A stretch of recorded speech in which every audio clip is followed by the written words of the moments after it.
পঁইতা ভাতৰ ফুটনি অৰ্থাৎ পঁইতা ভাতৰ পানীখিনি পঁইতা ভাতৰ ফুটনি বুলি কোৱা হয়। এই পঁইতা ভাতৰ পানীখিনি মই চেকি উলিয়ালোঁ। এই পানীখিনি বহুত উপকাৰী।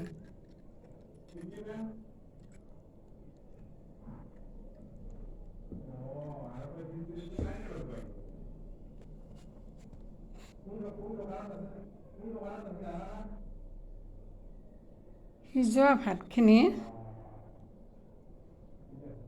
ভৰে ৰাতি পানীত তিয়াই ৰাখি পিছদিনা খাবৰ বাবে ব্যৱহাৰ কৰা এক বিশেষ খাদ্য এই পঁইতা ভাতৰ পানী ফুটনি।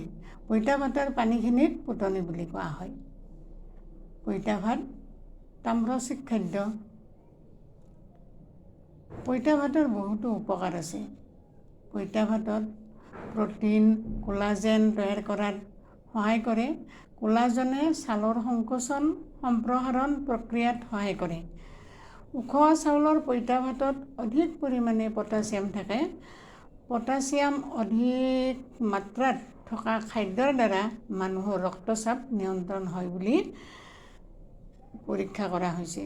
পঁইতা ভাত সহজে হজম হয় বাবে লিভাৰক সকাহ দিয়ে।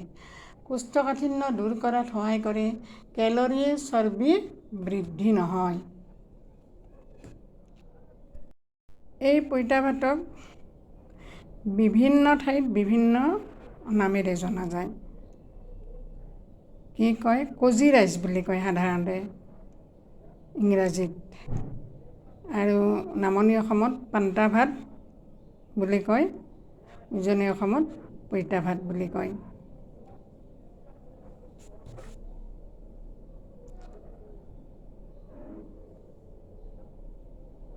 এছিয়াৰ বহু দেশত ইয়াক চুইট ডিজাৰ্ট হিচাপেও ব্যৱহাৰ কৰে।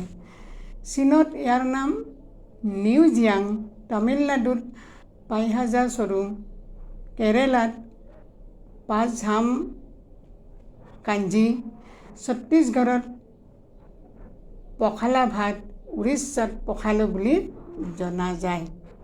আৰু পঁইতা ভাত সম্পৰ্কে আমাৰ বহুতো আপ্তবাক্য আছে। পঁইতা পালমৰা, আইৰে সপনি পঁইতা ফুটনি। অৰ্থাৎ পঁইতা ভাত সহজে হজম হয় কাৰণে পঁইতা পালমৰা বুলি কয়। পানীখিনি আটাইতকৈ উপকাৰী। এই পানীখিনিত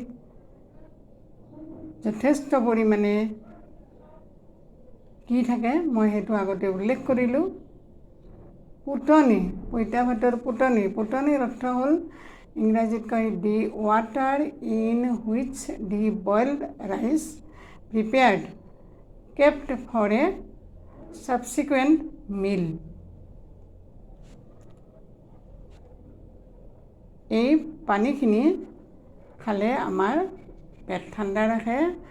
সেইকাৰণে আইতাৰ দিনৰ পৰাই বহাগৰ গৰু বিহুৰ দিনা 101 বিধ শাক ভাজি পোৰা পিটিকাৰ সৈতে আগদিনা ৰান্ধি থোৱা পানীত তিয়াই ৰখা এই পঁইতা ভাত খোৱা পৰম্পৰাগত নিয়ম বুলি ক'ব পাৰি, আইতাই কৈছিল।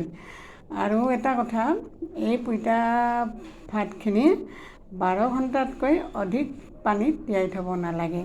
পঁইতা ভাতকেইটাতকৈও পানীখিনি অধিক উপকাৰী।